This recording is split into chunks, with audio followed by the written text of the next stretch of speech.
हिमांशु भैया, हाँ रियाज भैया। देखो अगर बात की जाए अपने खेती पाती के तो काम तो बहुत है इस समय।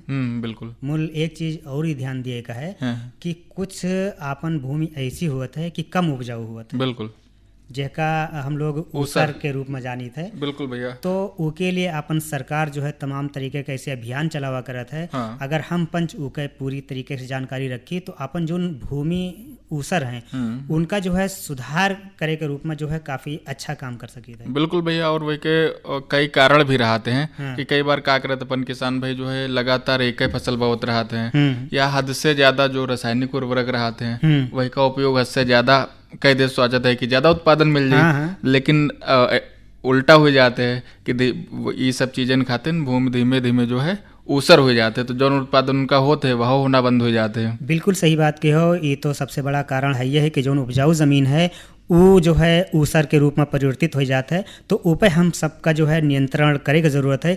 इसके साथ साथ में कुछ जो है ऊसर ज़मीन पहले से है तो वह का जो है हम पंच जो है उपजाऊ बना सकी थे। बिल्कुल भैया। वही के बहुत सारे कारण हो सकते हैं और एक उपाय भी बहुत सारे हैं। एक तो अगर जल निकासी की बढ़िया व्यवस्था है। कई बार का होता है कि हमार खेत तो सही है लेकिन बगल वाले खेत तक जमीन खराब है। हाँ। अब बरसात भय या सिंचाई करी नो बगल वाले खेत तक पानी हमरे खेत में आएगा तो फिर कोई मतलब वही का नहीं रहा। जैसे बगल वाला खेत वैसे हमार होगा। तो सबसे पहले तो मेड़बंदी मजबूत हो चाहे। बिल्कुल सही बात है भैया। मेड़बंदी एक ऐसी चीज़ है कि इसे का हुआ था कि अगर हम पूरी तरीके से मेड़बंदी कर दें तो आपन जो उपजाऊ ज़मीन है वो के उर्वरा शक्ति जो है बह के इधर उधर नहीं जात है।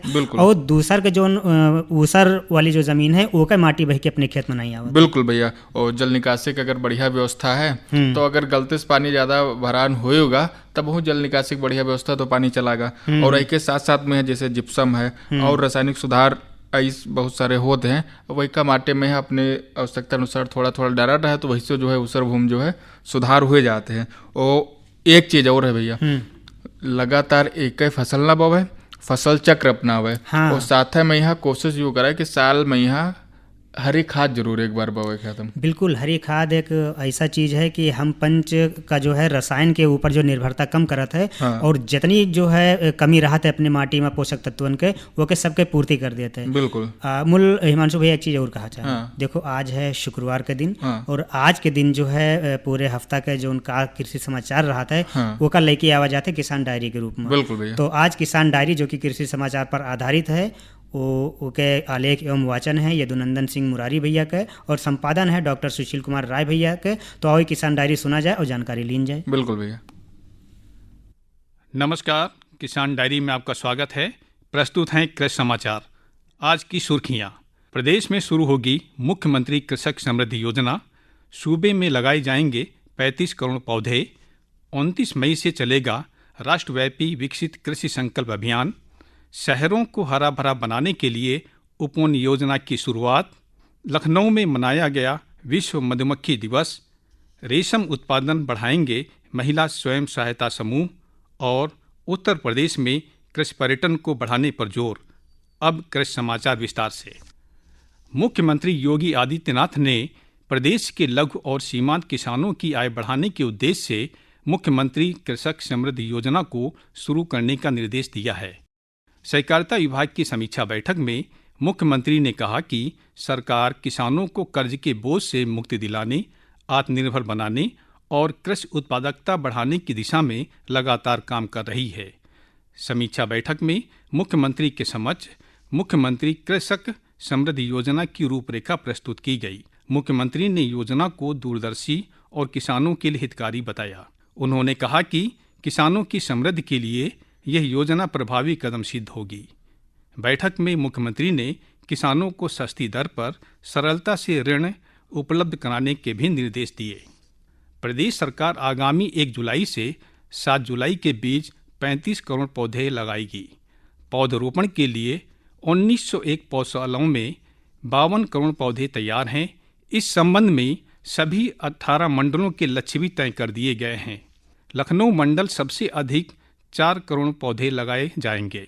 मंडलों में पौधरोपण महाअभियान की सफलता के लिए नोडल अधिकारी भी नियुक्त कर दिए गए हैं। इस पौधरोपण महाअभियान के लिए मिशन निदेशक की जिम्मेदारी अपर प्रधान मुख्य वन संरक्षक दीपक कुमार को सौंपी गई है। देश में 29 मई से 12 जून तक विकसित कृषि संकल्प अभियान चलाया जाएगा। इस संबंध में केंद्रीय कृषि एवं किसान कल्याण मंत्री शिवराज सिंह चौहान ने वर्चुअल माध्यम से राज्यों के कृषि मंत्रियों से बातचीत की और अभियान को सफल बनाने का आह्वान किया। उल्लेखनीय है कि केंद्रीय कृषि मंत्री श्री चौहान आगामी 29 मई को देशव्यापी विकसित कृषि संकल्प अभियान का शुभारंभ करेंगे। अभियान के तहत 2170 विशेषज्ञ समूह 65,000 से अधिक गांवों में किसानों से सीधा संवाद करेंगे। यह अभियान 723 जिलों में चलाया जाएगा। प्रत्येक जिले के लिए 3 टीमों का गठन किया गया है, जिसमें कृषि, बागवानी, पशुपालन, मछली पालन आदि विभागों के अधिकारी, वैज्ञानिक एवं नवाचारी किसान भी शामिल हैं। उत्तर प्रदेश में भी इस अभियान की तैयारियों के लिए कृषि मंत्री सूर्य प्रताप शाही की अध्यक्षता में कृषि और संबंधित विभागों की बैठक हुई। बैठक में कृषि मंत्री ने कहा कि सभी संबंधित विभाग आपसी तालमेल के साथ कार्य करते हुए इस अभियान को सफल बनाएं। प्रदेश के शहरों को हरा भरा बनाने के लिए सरकार ने उपवन योजना शुरू की है। इस योजना के तहत पार्कों का निर्माण और विकास किया जाएगा। इस योजना के लिए 70 करोड़ रुपए का वार्षिक बजट आवंटित किया गया है। नगर विकास विभाग के प्रमुख सचिव अमृत अभिजात ने सभी जिलाधिकारियों को योजना संबंधी दिशा निर्देश दिए हैं। योजना के तहत सभी निकायों में खाली पड़ी सरकारी जमीन को चिन्हित किया जाएगा। वहां पौधरोपण के साथ उसे पार्क के रूप में विकसित किया जाएगा। निकायों में मियावाकी वन भी लगाए जाएंगे। केंद्रीय कृषि एवं किसान कल्याण मंत्री शिवराज सिंह चौहान ने कहा है कि खेती में आधुनिक ज्ञान और परंपरागत ज्ञान का संगम होना चाहिए। श्री चौहान नई दिल्ली स्थित भारतीय कृषि अनुसंधान परिषद में आयोजित कृषि संस्थानों के प्रमुखों के सम्मेलन में बोल रहे थे। सम्मेलन में 77 कृषि विश्वविद्यालयों के कुलपति और 113 कृषि संस्थानों के निदेशक मौजूद थे। केंद्रीय खाद्य और उपभोक्ता मामलों के मंत्री प्रहलाद जोशी ने बताया कि सरकार ने इस वर्ष अब तक 290 लाख टन से अधिक गेहूं की खरीद की है। उन्होंने उम्मीद जताई कि रिकॉर्ड उत्पादन के चलते गेहूं खरीद का ये आंकड़ा 325 लाख टन तक पहुंच सकता है। राजधानी लखनऊ में विश्व मधुमक्खी दिवस मनाया गया। इस अवसर पर प्रदेश के उद्यान राज्य मंत्री दिनेश प्रताप सिंह ने किसानों से मौन पालन करने का आह्वान किया। उन्होंने बताया कि सरकार द्वारा मधुमक्खी पालन को बढ़ावा देने के लिए निःशुल्क प्रशिक्षण तथा अनुदान दिया जा रहा है। उन्होंने कहा कि विभाग का उद्देश्य मधुमक्खी पालन को व्यापक रूप से प्रोत्साहित करना है, ताकि लोग इस व्यवसाय में आत्मनिर्भर बन सके और अपनी आर्थिक स्थिति मजबूत कर सके। उद्यान मंत्री श्री सिंह ने बताया कि प्रदेश का शहद उत्पादन लगभग 24,000 मीट्रिक टन है। प्रदेश के सहारनपुर, बरेली, मुरादाबाद, लखनऊ, प्रयागराज, वाराणसी आदि जिलों में शहद का उत्पादन किया जा रहा है। सहारनपुर और रायबरेली में centre of excellence for Honey की स्थापना की जा रही है। उत्तर प्रदेश ग्रामीण पर्यटन परियोजना के अंतर्गत विश्व कृषि पर्यटन दिवस के अवसर पर विविध कार्यक्रम आयोजित किए गए। कार्यक्रम के तहत राज्य के 18 जिलों में वाराणसी, पीलीभीत, चित्रकूट, बांदा, अयोध्या, लखनऊ, फतेहपुर, कानपुर नगर, कन्नौज ग्रामीण पर्यटन के रूप में विकसित किया जा रहा है। प्रदेश में राज्य ग्रामीण आजीविका मिशन के तहत गठित स्वयं सहायता समूहों को रेशम उत्पादन से जोड़ते हुए रेशम क्लस्टर विकसित किए जाएंगे। समूहों के माध्यम से रेशम सखियों का चयन कर उन्हें प्रशिक्षित किया जाएगा। स्वयं सहायता समूहों की ये महिलाएं रेशम कीट पालेंगी और रेशम सखी के रूप में काम करके अपनी आमदनी बढ़ाएंगी। उप मुख्यमंत्री केशव प्रसाद मौर्य ने इस संबंध में अधिकारियों को व्यापक दिशा निर्देश दिए हैं। इन निर्देशों के क्रम में राज्य ग्रामीण आजीविका मिशन एवं रेशम विभाग द्वारा स्वयं सहायता समूहों के 50,000 सदस्यों को आगामी 5 वर्षों में रेशम उत्पादन से जोड़ा जाएगा। प्रदेश के कृषि मंत्री सूर्य प्रताप शाही ने बताया कि राज्य सरकार किसानों को भूमि सुधार के लिए 75% अनुदान पर जिप्सम उपलब्ध करा रही है। श्री शाही ने बताया कि विभागीय पोर्टल पर पंजीकृत सभी श्रेणियों के लाभार्थी 3 क्विंटल प्रति हेक्टेयर की दर से जिप्सम खरीद सकते हैं। प्रत्येक किसान को अधिकतम 2 हेक्टेयर के लिए जिप्सम सुलभ होगी। केंद्रीय मत्स्य पालन मंत्री राजीव रंजन सिंह ने प्रधानमंत्री मत्स्य संपदा योजना के तहत त्रिपुरा के कैलाश शहर में 42 करोड़ रुपए की लागत वाले एकीकृत जल पार्क की आधारशिला रखी। उन्होंने राज्य की समृद्ध संस्कृति की प्रदर्शनी और मछली महोत्सव का भी उद्घाटन किया। अपने संबोधन में केंद्रीय मंत्री श्री रंजन ने कहा कि भारत की अर्थव्यवस्था को बढ़ावा देने में मछली पालन क्षेत्र की महत्वपूर्ण भूमिका है। इस कार्यक्रम में मत्स्य पालन राज्य मंत्री जॉर्ज कुरियन सहित राज्य सरकार के मंत्री और अधिकारी शामिल हुए। बांदा जिले में आवर्तनशील खेती पर 4 दिन की कार्यशाला का आयोजन 24 मई से होगा। कार्यशाला के संयोजक और प्रगतिशील किसान प्रेम सिंह ने बताया कि बड़ोखर खुर्द में हो रही इस कार्यशाला में कई प्रदेशों के किसान और कृषि उद्यमी भाग लेंगे। कार्यशाला में मुख्य प्रेरक के रूप में पुष्पेंद्र भाई सहभाग करेंगे।